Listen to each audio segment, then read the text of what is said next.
Hey guys, welcome back to another video. We are going to continue the series in which we will see what if Pokemon S doesn't start his journey with Pikachu. So it's kind of interesting, and I have to say we have already continued this series to the fourth episode. And if you're new on the series, please check it out. So you will find it what's actually happening. And without any more delay, we should begin this. And in this story, he will start with a Dratini, which he will be a Dragonite later on. So he will be much more powerful in comparison to his canon counterpart. And this as it's a bit more mature in a way. His companions are slightly different, but we have Brock here because he's a great nanny. And we will see what will happen next. But if you're new on the channel, subscribe, share this video with your friends who love to watch Pokemon. And I will meet you in the next video. Until then, have fun watching it. Are you sure you'll be alright? Ash asked the brunette in front of him. He was concerned about Leaf and how she would do traveling alone. After the way she met him in the Viridian Forest, he was right to be worried. She could get herself into a load of trouble. Leaf had decided that she wanted to spend some more time in Pewter City, visiting the museum in the city of Boulders. That she said would also give her some time to think about what she needed to do. She thought that it would be best to have her goal in mind before she advanced any further. She wanted to know what she would want to do before she traveled through the region. Even though Ash was worried about her doing that, he agreed with her. There was no point in going around Kanto from city to city if she wasn't sure what she would like to be. It could be difficult for her to think about her goal while she traveled, and much easier if she stayed at one place. She would also have access to exploring a few things she could do. She'd already told him that she did have a few things in mind that she wanted to try out. Ideally, Ash would have liked for Leaf to be a trainer like him. He'd always thought that he, along with Gary and Leaf, would be able to compete against each other as Pokemon trainers. But that wasn't to be, although he was happy that Leaf followed what her heart told her to instead of simply continuing as a Pokemon trainer like she had intended. When he thought if he might face a situation like that, he felt the chills. He didn't even want to think about him being anything but a Pokemon trainer. Unlike Leaf, he enjoyed training and battling alongside his Pokemon the most. That was his undying passion, and it had been since his early childhood. He'd always had a one-tracked mind about that matter. Yeah, Ash. Leaf nodded and grinned at Ash. It's nice to know that you are actually worried about me, though. Well, he began and took his gaze away from Leaf as his cheeks turned the slightest hue of red.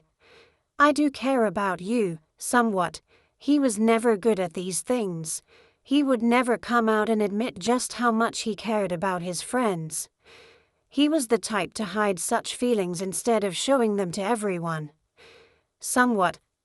Leaf leaned forward, her hands on her hips. She couldn't help but giggle when Ash tried to avoid her stare, though. It's good to hear that you do, at least, she muttered as she stood back straight and her tone turned sweeter. What are you gonna do, then? Ash gave her a quizzical look. Are you gonna stay here in Pewter City or go back to Viridian? Putting a hand on her chin, Leaf thought about the question. I'll stay in Pewter City for a while, she smiled as she brought her gaze back to Ash. I am not too fond of traveling through Viridian Forest over and over again, you know. As expected, Ash chuckled and shook his head. There would barely be any girls he knew who would want to be in Viridian Forest more than they had to. It was bug-filled, and to his knowledge, most girls found them creepy. He could recall a few who wouldn't, but most of them would. I can't see you having the courage to do so. Instantly, Leaf pouted at the statement Ash made. What do you mean? She folded her arms and looked away. It's just that I don't feel like doing it, not that I am scared or anything. Ash furrowed an eyebrow, but soon, his expression neutralized. I guess so. You're going to challenge the Cerulean Gym next, right? She questioned curiously. She was aware that Cerulean City was the closest city, and since Ash told him that he was going to make his way through Mt. Moon, Cerulean was the one that Ash would reach next. However, knowing Ash as well as she did, she couldn't quite be sure if he would go that way or simply go to another gym. She rolled her eyes when she realized that the chances of that happening were pretty low. Ash snapped her out of her train of thoughts with his answer. Yeah, that's the closest gym. Which other gym could I challenge before that? They had read about the gym around Kanto together, and Leaf knew that it was the next city, which made Ash wonder about the ridiculous question she'd ask. He clutched onto the strap of his backpack. Well, he started, turning around a little. I should be on my way now. Leaf's heart began beating faster at that moment. She didn't want to leave Ash now that they'd met in the Viridian Forest. But she understood that she didn't have a goal in mind, and she shouldn't be making Ash wait just because of her. She'd always known how important his journey was to Ash, and now traveling with him for a few days, she also learned how much training his Pokémon meant to him. She clasped her hands in front of her chest, her eyeballs growing. "Take care, Ash," she whispered. Suddenly, she took her childhood friend by surprise when she embraced him, wrapping her hands around his shoulders and burying her face in his chest. Ash was taken aback by the abrupt hug that he received from Leaf. Soon enough, though, he wrapped his own arms around the girl. "You too," he said softly. He wasn't uneasy, but the grown breast of Leaf against his chest was something that he'd never noticed before. Leaf had hugged him many times in the past, but this was the first in a while. The last time she did, they were much younger. They remained that way for a few more moments before Leaf eventually stood back straight. She moved a few strands of hair from her face and gazed at Ash in the eyes. "I might actually miss you, you know." A smile made its way to her pretty face. Ash's lips parted for a moment or two, unable to find the right words to speak. "I hope you don't," he smiled back wryly at her. "We might not meet for a while now." "Don't be so negative," Leaf giggled in her usual tone. "I am sure we'll meet soon." "A lack of goal hasn't done anything to your optimism, I see," Ash smirked before he let out a chuckle. "You can't get anything without having the motivation," Leaf said, raising a finger in front of Ash, which she then used to poke his nose playfully. Ash took a step back, not letting Leaf do any more poking to his face. "That's true, I guess." The raven-haired teenager turned around and glanced at Leaf from his shoulder one last time. "Best of luck, Leaf. I hope you don't wander into dangerous situations like you usually do." "I won't, I promise," Leaf giggled and waved at her best friend. She was sad that he was leaving, but she decided to push that feeling away and look forward to what life held for her. She had a lot to think about her goal, after all. Next time she saw Ash, she wanted him to be impressed. A few hours had already passed since Ash left Pewter City to continue his journey. His next destination was Mt. Moon, and he currently strolled through the roads of Route 3, which was the route between Pewter City and Mt. Moon. So far, his walk had been rather uneventful, only encountering a few wild Pokémon which he didn't bother to disturb. A look at his watch told him that he should be taking a break soon. He had covered some distance, and he did feel somewhat tired due to walking in the heat as well as making his way up the slope. However, he decided to trek a little more before he did take a break. He reckoned that he could walk for an hour or so more before really feeling any exhaustion. Right then, Ash's eyes found something that caught his attention instantly. That Pokémon. Ash narrowed his eyes at the sight of a white Pokémon with green hair that resembled a bowl cut. He ran towards the injured Pokémon that had two flat red horns, a large one at the front and a smaller one at the back. There were many bruises all around the Pokemon's body and blood dripped through some of the cuts. He grimaced when he realized how deep some of the cuts were. The Pokemon that Ash held in his hand still breathed, but it was evident that it wasn't in good shape. He put all the thoughts and questions that his mind held about the Pokemon aside for the time being. This Pokemon needed immediate attention. The first thing he did was quickly got out 2 potions and wasted no time in spraying them on the wounds on the Pokemon's body. As he finished, he wondered about the question that had hovered in his head since the moment he laid eyes on the Pokemon. What's a Ralts doing here? He thought out loud about the psychic and fairy-type native to the Hoenn region that lied in front of him. This was a Pokemon that wasn't found commonly in the Kanto region. The Ralts line of Pokemon found it much comfortable to live in regions like Hoenn and Sinnoh, the former being the region that resided these Pokemon the most. Although it wasn't completely weird for them to be spotted in Kanto, it wasn't too common. The other question that troubled Ash was why the Ralts was in such a condition. He could discern that it had been attacked by some wild Pokemon, but this species typically stayed away from conflicts. Also he'd learned, he glanced back at the Ralts and placed a hand on the Pokemon's head. It didn't have a fever as Ash initially thought it did. The wounds were still there, but he could tell that its breathing had become much better than what it was a few minutes ago before he applied the potions. The potions wouldn't be enough to completely heal the Pokemon though. It needed to be taken to the Pokemon Center. He frowned when he realized that the Moon Pokemon Center was still far away. He'd have to do something else. He thought about it for a minute before he sighed, deciding to do what was best. He would have to take the Ralts to the Pewter City Pokemon Center. He didn't want to go back there and make it all the way here again, but he had no other choice.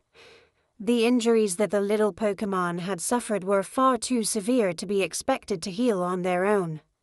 He wasn't the best at medicine either, so he had to do it. He would wait a little while to let the Ralts recover a little from its injuries, however.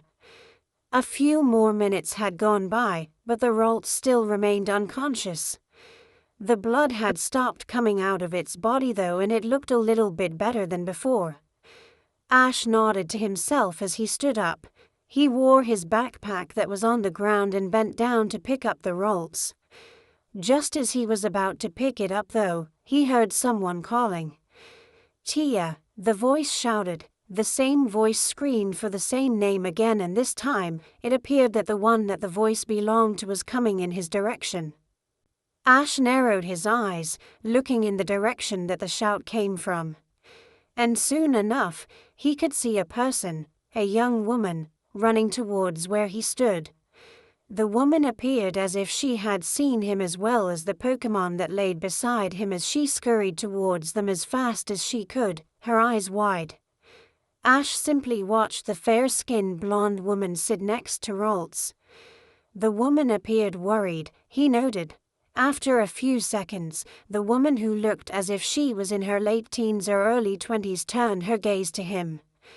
"Thank you for taking care of Tia." She flashed him a grateful smile, although the expression of concern still remained dormant on her features. "You don't need to thank me," Ash said, taking a seat next to Ralts himself. He figured that the Ralts had been named Tia considering how the woman called it by that name. So, he furrowed his brow after he had a look at Ralts and looked up at the woman again. "Is this Ralts yours?" The woman instantly shook her head. "No," she denied, "Tia is not my Pokemon. Although it has been staying with me for about 2 months, she continued after Ash gave her a nod. "You see, I found Tia about 2 months ago. I was out picking some herbs when I stumbled across her in the forest. She was injured and she had bruises all over her body. In fact, she was in a similar condition as she is now." Ash wrinkled his forehead as he took what she said in his brain.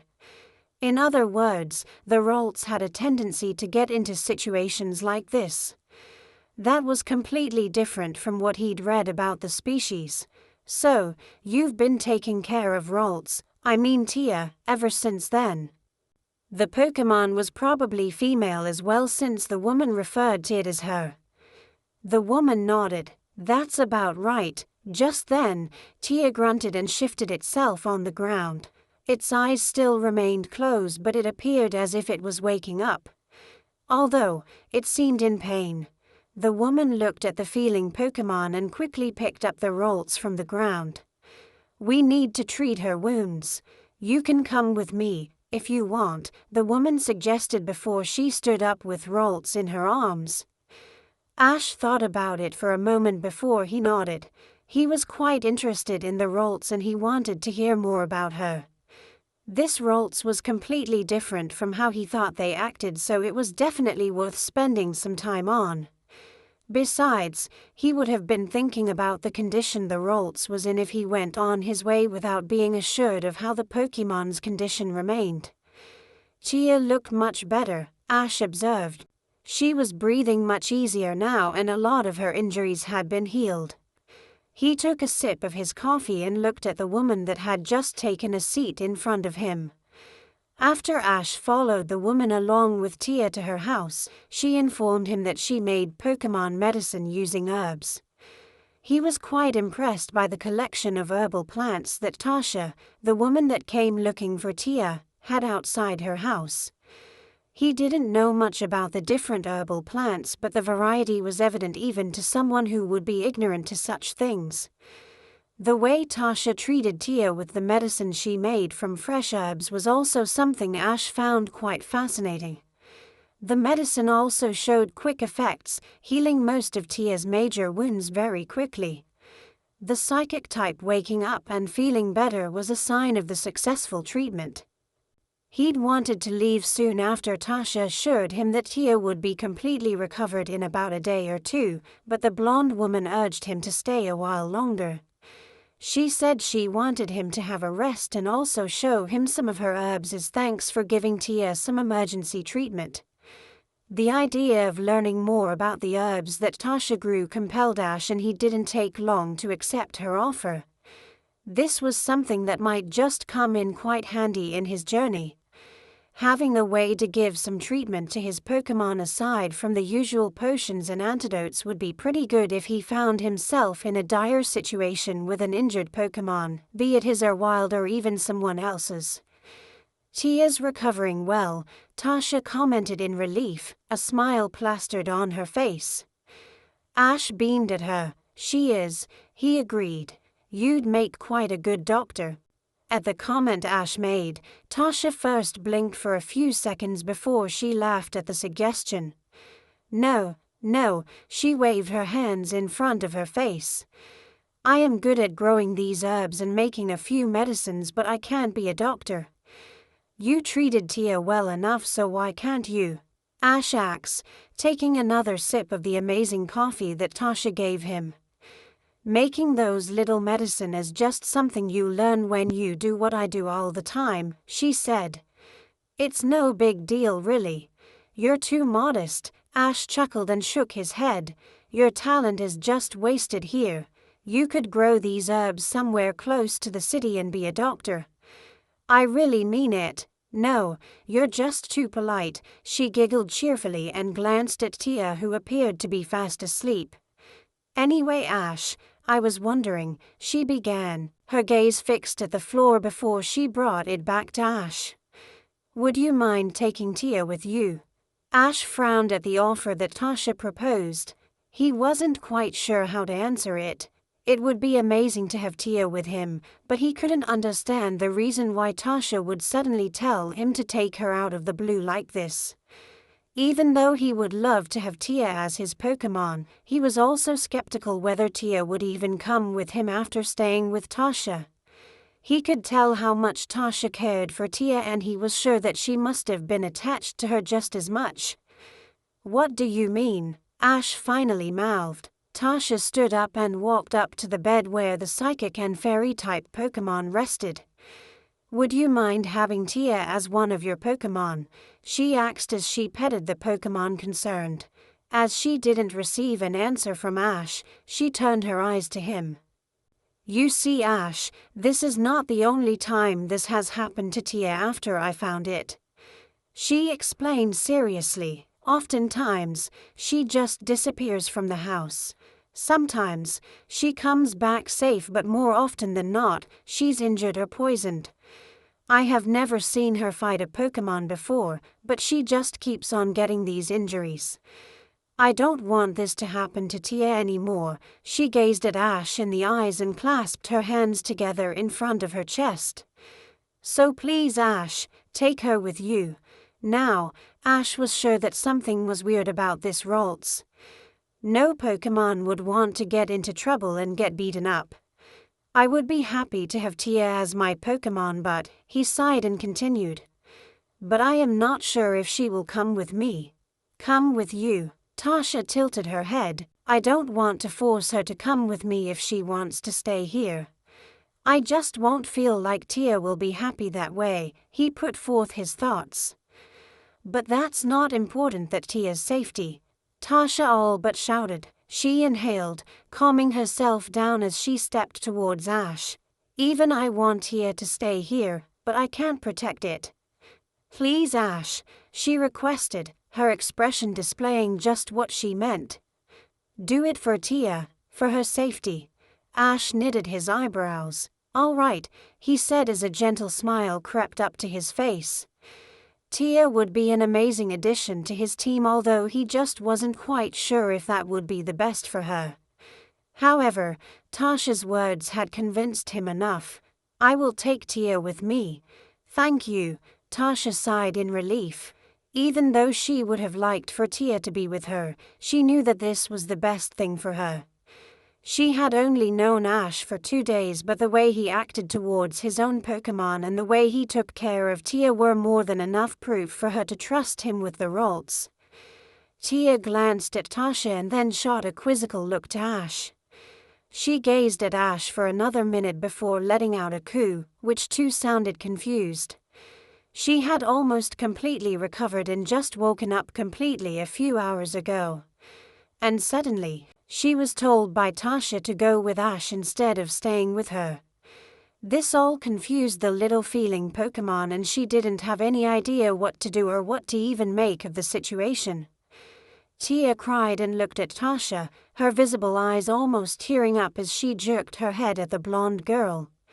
She jumped into the open arms of Tasha and buried her face into her bosom. She cooed a few times as she clutched tightly onto Tasha. The Hoenn native Pokémon had become attached to her and she didn't want to leave her side. But Tasha practically begged her to go with Ash, and after some resistance, she had accepted. Ash watched the two embrace each other with a warm smile on his face. He was quite astonished that Tia had accepted coming with him so easily, even if it was something Tasha told her. He'd expected her to resist more, and even the scene in front of him showed how close the two had gotten. He could just make out that Tia didn't want to make Tasha worry because of herself. The two eventually parted, Tia still hanging on to Tasha's skirt as the girl stood back up. Take care of Tia, Ash, Tasha said with a smile. Her expression clearly showed that she didn't want to part with the Ralts. Ash nodded firmly at what Tasha had just told him. I will, Tasha, you don't have to worry about Tia at all. Tasha picked up Tia in her arms and kissed her on the forehead. Be a good Pokémon and don't cause too much trouble for Ash, okay? She whispered to Tia, who nodded twice. And don't get into any trouble, all right? Tia nodded again and hugged her face. She didn't really like the prospect of being without Tasha either. An empty Pokeball was already clutched tightly in Ash's hand as Tasha walked forward with Tia in her arms. She whispered a few things to Tia and embraced her once more. Then, she looked at Ash and nodded. Ash sucked his teeth together and raised the Pokeball that he intended to capture Tia in. Here we go, he mumbled and tapped the little Ralts that had been gazing at him for the last few moments with the Pokeball. The feeling Pokémon was sucked into a red flash of light, disappearing from Tasha's arms. The Pokeball shook a few times in Ash's hands before it made a ping sound and stopped shaking. Both Ash and Tasha knew what that meant. Tia had shown no resistance to the capture and she now had become one of Ash's Pokemon. The excitement of catching a new Pokemon was already pumping Ash's blood. The fact that it was a Pokemon not commonly sighted in the Kanto region made it all the more special. He hadn't expected to come across a Pokemon like Tia on his way to MT Moon, much less catch one. When he'd found the injured Ralts, catching her was the last thing on his mind. Tasha's heart too began beating faster. The friend that she'd made and the one that she'd cared about for the past 2 months would no longer be staying with her. She would feel lonely, upset even. However, that was for Tia's own good. The blonde understood that.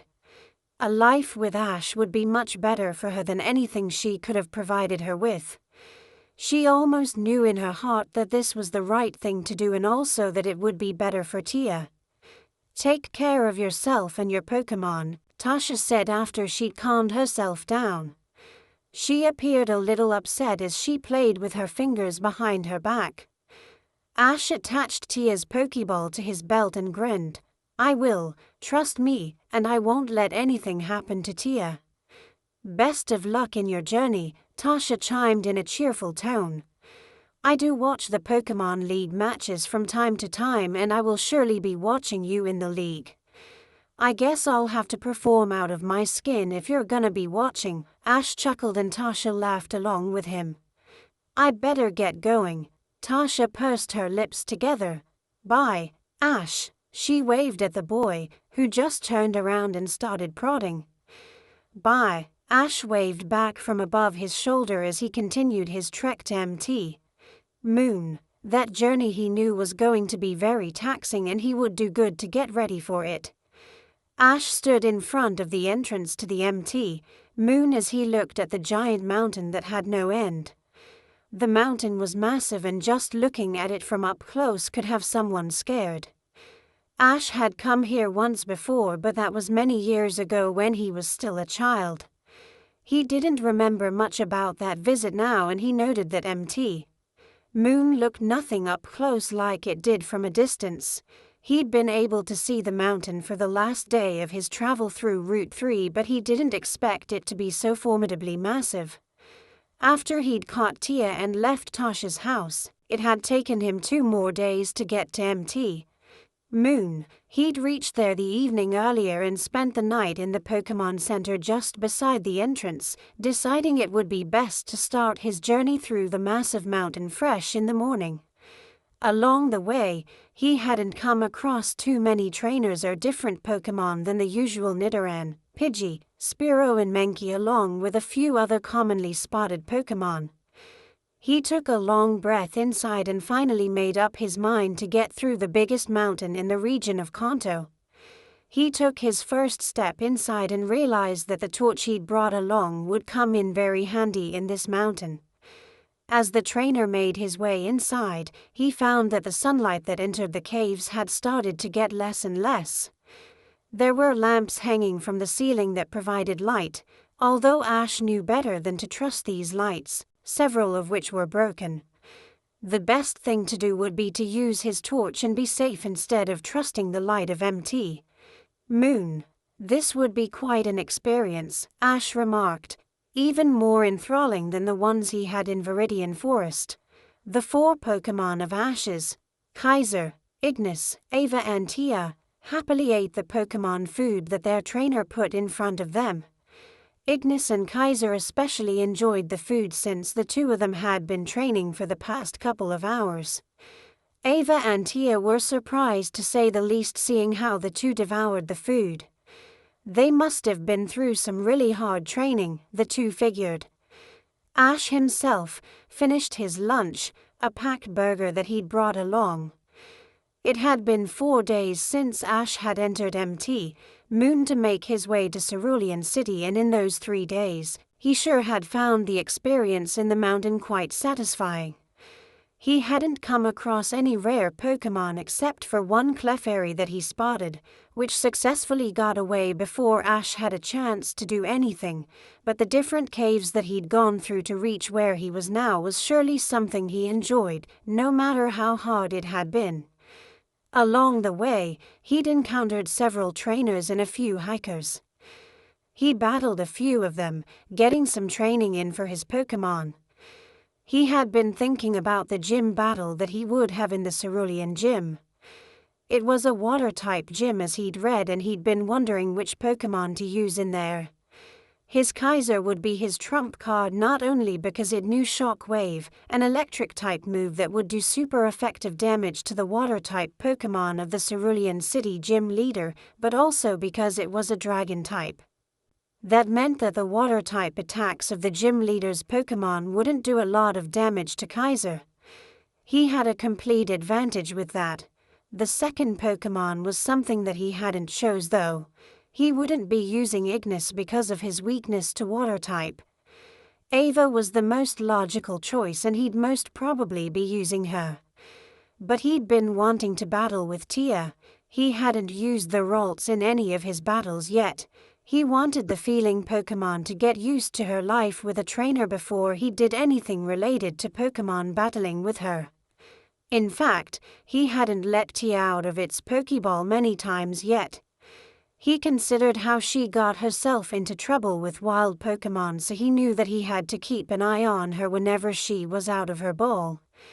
As Tia peacefully ate her food, Ash scanned her with his Pokédex, raising the machine towards her. The Pokédex suddenly began to speak and obviously caught Tia by surprise, who at first frantically glanced at different direction to know where the sound came from before she realized that it was the machine that her trainer held which had suddenly spoken. Ralts, the feeling Pokémon. It senses the emotions of people using the horns on its head. This Pokémon rarely appears before people, but when it does, it draws closer if it senses that the person has a positive disposition. This Ralts is female. Its ability is Synchronize. It knows the moves Confusion, Draining Kiss, Double Team, Disarming Voice and Growl. Ash raised an eyebrow and flashed a smile at Tia a second later. "You've got quite a moveset, Tia," he complimented, in reply to which Tia could only blush. The ability Synchronize will be useful as well. He kept his Pokédex back inside his pocket after he had a look at the moves he could teach Tia. She could learn quite a variety of moves, and her ability Synchronize was also something that fascinated him. There weren't a lot of Pokémon with that ability, and it could come in handy in battles. It was an ability which passed on status effects such as burn, paralysis or poison to the Pokémon that inflicted the condition on the Pokémon with the ability. Considering her moveset, she wouldn't be a bad choice to use against the Cerulean City gym leader. He shrugged to himself, just opting to choose his second Pokémon for the gym battle later. He still had to cross Mt.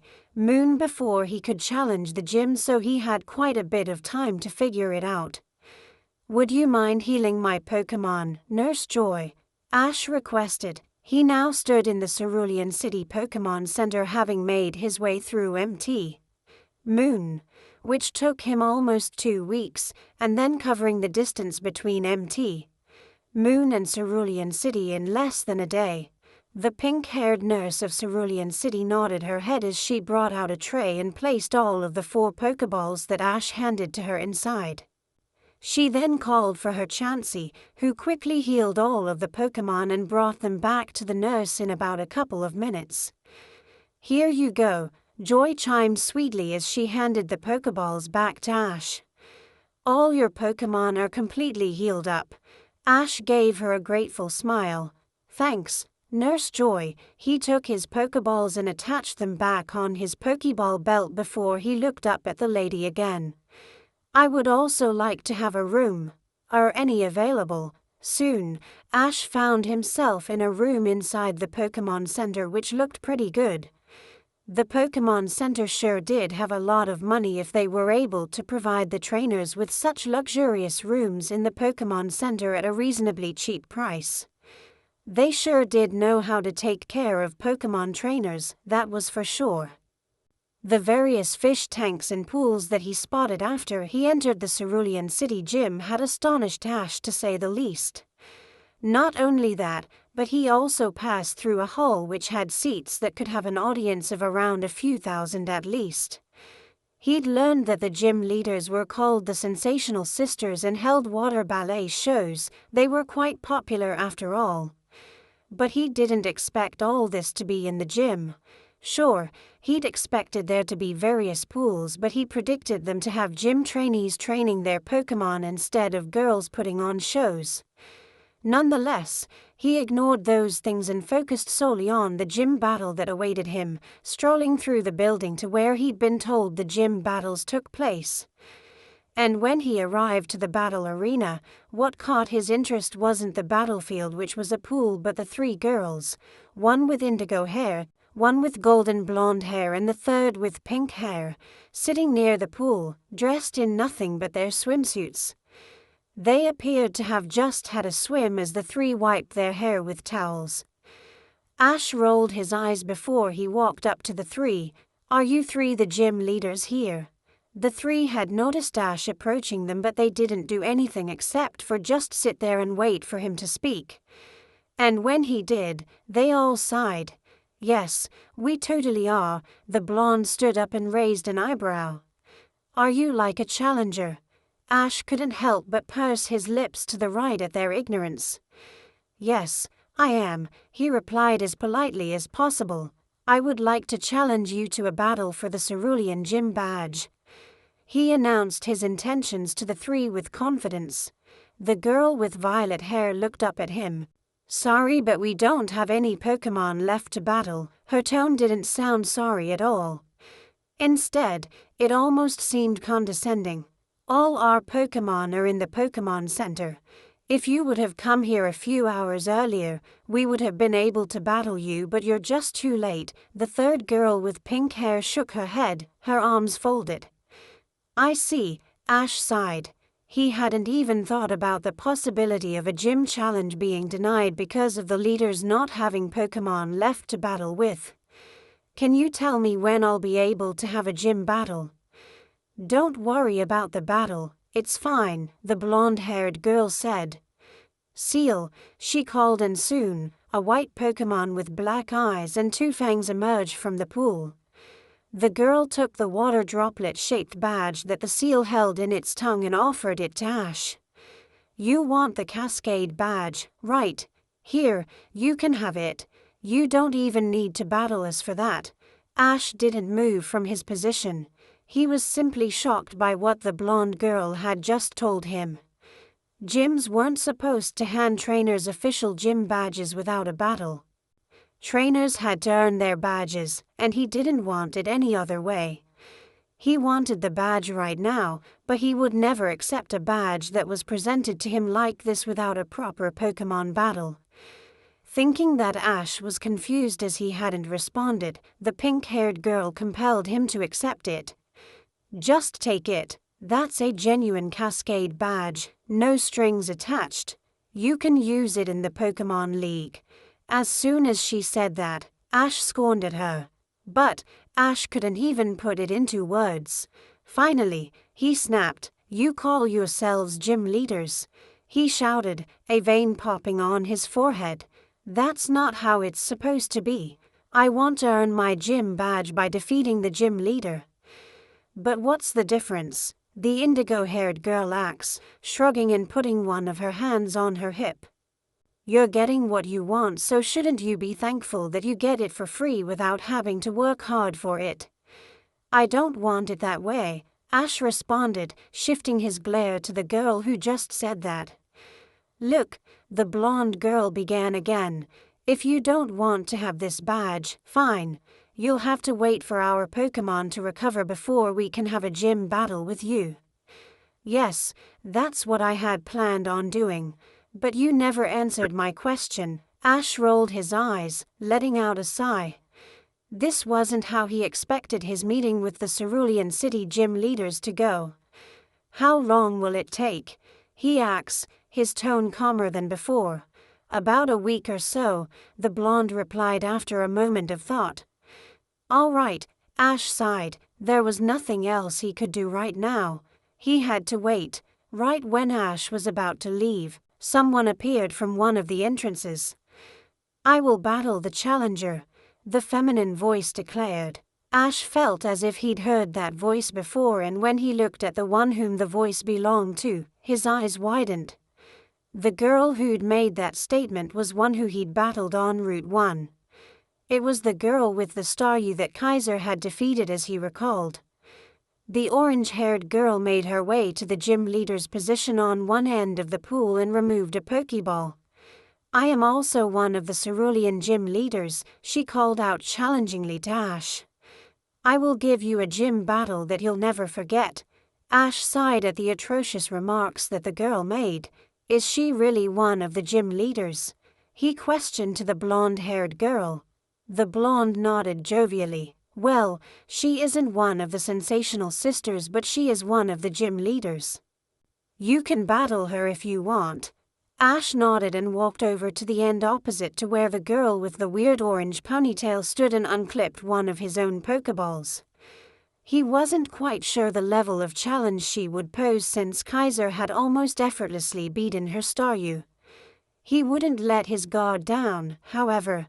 Lily, Violet, Daisy, the orange-haired gym leader shouted to the three Sensational Sisters. One of you be the referee. Be the judge, Daisy, the indigo-haired girl told the blonde, who nodded and walked to the judge's position between the pool.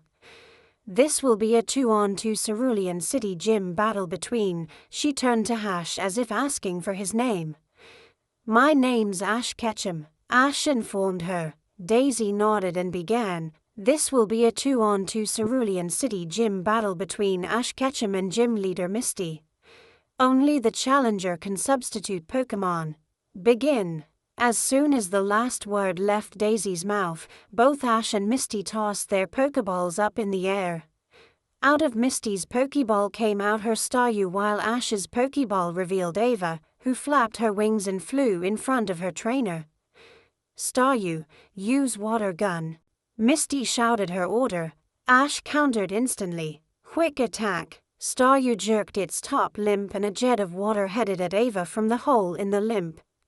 Ava, though, proved too fast for the water gun as she slipped into quick attack, almost disappearing from sight. Leaving behind white trails, Ava slammed her body into Staryu and earned herself a cry of pain. Water gun again. Misty gritted her teeth after the damage her Staryu had suffered, but stuck with the same move. Ash smirked. Ava would never be hit like this. Quick attack. This was simply proving too easy for him. Like before, Staryu shot a jet of spiraling blue water at Ava, but the flying type easily evaded it before executing her quick attack and getting the same result she got last time. Quick, use rapid spin on it, Staryu. Misty shouted as she clenched her fists. That move had taken Ash and his Ava by surprise. Staryu spun around like a shuriken and tackled the bird in that state, making Ava retreat after being hit. Now, tackle, Misty yelled. Dodge it and then use wing attack. Ash commanded. Just as Staryu jumped in the air and launched itself at her, Ava unfurled her wings and headed towards the starfish Pokémon herself. Her wings gained the slightest tinge of sheen as she slammed them into the Staryu before it could complete its tackle. She just proved too fast for it. The Staryu smashed into one of the white floating beds in the pool, the red orb in its belly starting to flash red and then getting dim again. Get up, Staryu, Misty encouraged her Pokémon that had several bruises throughout its body. However, the water type got up shakily and made a smirk appear on Misty's face. We can still win this, she pointed her index finger at Ava. Psywave. At the mention of the move, Ash smirked. This Staryu knew more than just the moves he'd seen so far. However, that still wouldn't be enough to win against his Ava. This was the perfect opportunity for him to test out the move that he and his Pidgeotto had been working upon throughout their time in MT. Moon. Let's finish this. Aerial Ace. Staryu balanced itself as its body became covered outlined in a light blue glow. Meanwhile, Ava ascended and stretched out her wings as her entire form got surrounded by multiple silver streaks of energy. As the Staryu released the blue rings of psychic energy at Ava, she simply shot herself down at the Staryu. The Psywave hit Ava, but it didn't take her more than a second to destroy the psychic waves with her aerial ace and then head straight down at Staryu. Although it was a direct hit from the Psywave, Ava's momentum had allowed her to cut through most of the damage the attack could do, hence minimizing its effects. The Starfish Pokémon grunted in pain after Ava struck it with aerial ace, disappearing for a millisecond before she completed her attack. Misty could only watch with bogged-out eyes as her Staryu lied without any movement. "Staryu," she mumbled. Daisy, though, didn't take long to call the battle. Staryu is unable to battle, so Pidgeotto wins the first round. After she shot an angry scowl at Ash, she returned her Staryu and got out her next Pokeball. She raised the ball in front of her and a violet Pokémon very similar to Staryu appeared. Misty chooses Starmie. Raising Ava's Pokeball, Ash recalled her and unclipped his other Pokeball. "Let's make this quick, Kaiser." At first, Misty was surprised to see Ash switch his Pokémon. But when she eyed Kaiser, she understood why. She realized that Ash wanted to defeat her with his dragon, like he'd done last time. She wouldn't let that happen again though. Her Starmie was much stronger than her Staryu. "Dragon Breath," Ash ordered, taking the first move this time. As she saw green energy forming inside Kaiser's mouth, Misty made her own move. "Dive into the water and dodge it." Just as Kaiser fired the greenish-blue breath of his, Starmie spun around and dived into the pool, disappearing from sight. The dragon breath passed through where Starmie once stood and crashed into one of the walls of the gym, destroying some of even that cemented structure. The successful dodge of her Starmie had Misty grin victoriously at Ash. However, her grin vanished when she saw that Ash had a dangerous smirk on his face. The look that he gave her almost made her feel like it had been her who was at a disadvantage in the water, not him. "That's a big mistake," Ash commented. He'd planned to use the field to his advantage the moment the battle had begun. If inside water, an electric-type attack didn't need to make a direct hit for it to be successful. "Shock wave in the pool, Kaiser." The calm instruction that Ash gave to Kaiser made Misty realize her mistake. She'd walked right into Ash's trap. Water conducted electricity and that shock wave would do much more damage in water than it would outside of it. She cursed herself for forgetting about water-type Pokemon's biggest weakness in the heat of battle. "Get out of there," she yelled in fright. "Starmie." Although her Starmie was quick, the orange-haired gym leader could only watch in terror as the blue electricity that surrounded Kaiser's entire body was released into the pool of water. Sparks flew out of the pool as the water conducted the shock wave, making electricity reach every corner of the pool.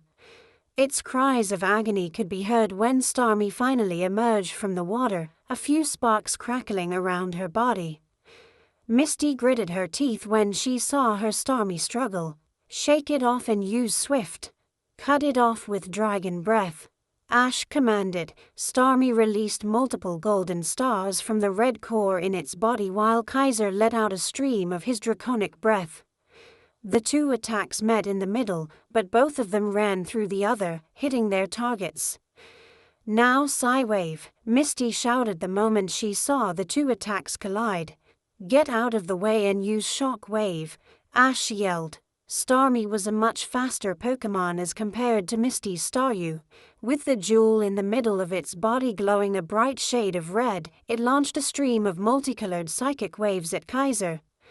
The Dragon Pokémon tried to slide out of the way, but the waves followed him. He let out a cry, but that wasn't enough to deter him from shooting the thunderous beam of electricity at Starmie, who couldn't evade the electric-type attack. Ash knew that as long as Kaiser could dodge Starmie's attacks, this battle was his. Finish this with another shock wave. Starmie, Misty cried out to her Pokémon, taking another moment before she could let out a command. Jump and dodge. Even though Starmie had great speed at first, the last move had left it battered. Using his free mobility in water, Kaiser had closed the distance between himself and his foe and fired another shock wave. The attack connected with the starfish Pokémon again, and this time, it fell into the water. A few moments later, Starmie emerged on the surface with the jewel on its body glowing in multiple colors. As Misty called out to it, the evolved form of Staryu got on the white floaters, but it appeared in dire shape. Kaiser was urging to finish the battle, but Ash stopped him from doing so. He simply waited for Misty to make a move. He knew that this battle was all but won and he didn't want to injure a Pokémon more than he had to. If Misty continued to battle though, he would have no choice but to use another move, but he waited to give her a chance to call her Pokémon back. Misty looked at Ash and Kaiser in surprise.